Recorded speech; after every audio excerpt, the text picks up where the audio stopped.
నిత్యక్లిన్న తిథినిత్యా దేవతలలో మూడవదగు నిత్యక్లిన్న స్వరూపురాలు గరుడ పురాణమున భోగ మోక్షములను కలిగించు త్రిపురయగు నిత్యక్లిన్నను గూర్చి కలదు. ఆ నిత్యక్లిన్న స్వరూపురాలు నిరూపమ అనగా పోలిక లేని తల్లి అనగా సాటి లేని తల్లి, వేదములో సాదృశ్యము లేని తల్లి అని కలదు. నిర్వాణ సుఖదాయిని, నిర్వాణము అనగా మోక్షము, కావున మోక్ష సుఖమును కలిగించు తల్లి. నిత్య షోడశికారూప, షోడశ అనగా 16, నిత్య షోడశికలు అనగా 16 మంది తిథి దేవతలు, వారి స్వరూపము కలది తల్లి.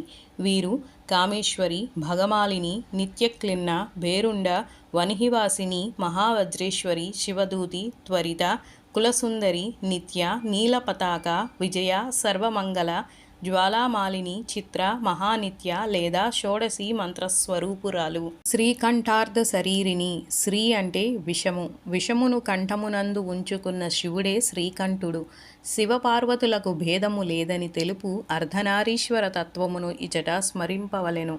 చిద్రూపురాలగు పరాశక్తియే పర వాగ్రూపములో కలది. ఆమెయే శ్రీకంఠార్ధ శరీరము గల తల్లి, వాగ్దేవత అయినది.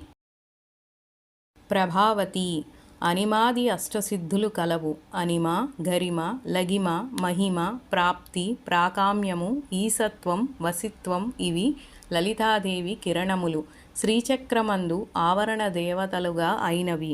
ప్రభారూప, తల్లి కాంతియే స్వరూపముగా కలది. విద్యుల్లత కాంతి స్వరూప, అది అమ్మవారి రూపమే. విద్యుత్ శక్తి నుండి కాంతిని పొందుతున్నాం, అది ప్రతి పరమాణువులోనూ కలదు. ప్రసిద్ధ, సమస్త జీవులలో చైతన్య రూపమున ఉన్న తల్లి అనగా ఆద్యురాలు, చైతన్య స్వరూపిణి. చైతన్యము లేదను వారెవ్వరునూ లేరు, అందువలన తల్లి ప్రసిద్ధ. పరమేశ్వరి, పరము అనగా శ్రేష్ఠురాలైన, ఈశ్వరి అనగా స్వామిని లేక ప్రభవి. ఈశ్వరస్య భావం ఐశ్వర్యం, అందువలన ఐశ్వర్య స్వరూపురాలు.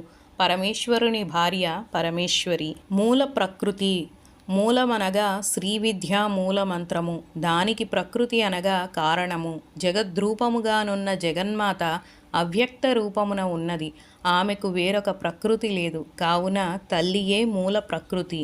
అవ్యక్త, అవ్యక్త స్వరూపురాలు, వాక్కుచే చెప్పబడదు, బుద్ధిచే తెలియబడదు అని వేదవాక్కులు చెప్పుటచే బ్రహ్మమే అని నిర్ణయింపబడినది. వ్యక్తావ్యక్త స్వరూపిణి, వ్యక్తమనగా మహతత్వము, అవ్యక్తమనగా అహంకారము.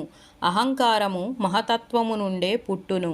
వ్యక్తావ్యక్త స్వరూపిణి అనగా మహతత్వ అహంకార ఉభయ స్వరూపురాలు, లేదా పాపకర్మలనుడి పాసములచే బంధింపబడిన వారికి గోచరింపనిది అవ్యక్తము, దోషము లేని వారికి గోచరించునది వ్యక్తము.